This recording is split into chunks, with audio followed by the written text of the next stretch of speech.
Well, Spencer, Le Cuisinier de Ménage, the household chef, and Thanksgiving's right around the corner. So today I'm going to make my stuffing. And I make mine, it's a sweet and savory. The sweet is going to be some candied pecans that'll be in the mix, and the savory is going to be some Italian sausage. I'm going to put the ingredients list for the pecans and the stuffing down in the information section below, as well as a link to my stock recipe. Anyway, what I've done here is I do have the saucepan on a medium heat. It's about a number 7, if that's what your stove says. And then I put the water in and the cinnamon and a pinch of salt. And you want it to bubble all over. Like I said, you're going to stir it together and then it'll start to bubble. Not quite boil, it's more of a bubbling.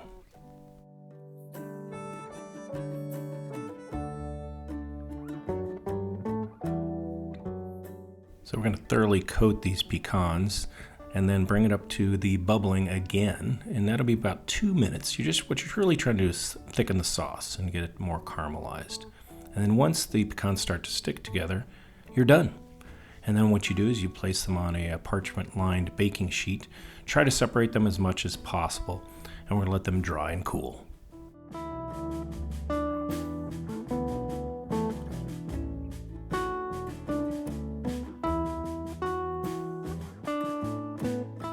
The first step in the stuffing is to brown the sausage. You can either use Italian ground sausage or like I had it in the case, so to remove the casing and then crumble it into little bits.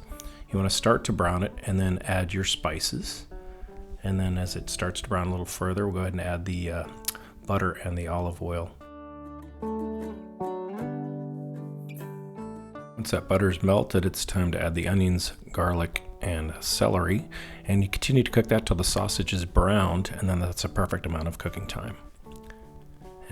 So now you want to grab a very large mixing bowl and add your cubed bread, and then after that we'll add our cooked ground sausage and vegetables.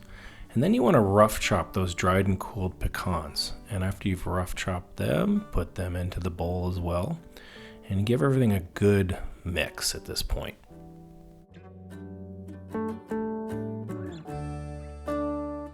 It's time to add the chicken stock, and if there's anything tricky about this recipe, it's this, and that's not even tricky. You just want to add very slowly the chicken stock. The idea is to moisten all the stuffing. You don't want to oversaturate it. You don't want any pooling of stock at the bottom of the bowl, so just add it slowly, a little bit at a time, making sure that all the stuffing is moistened.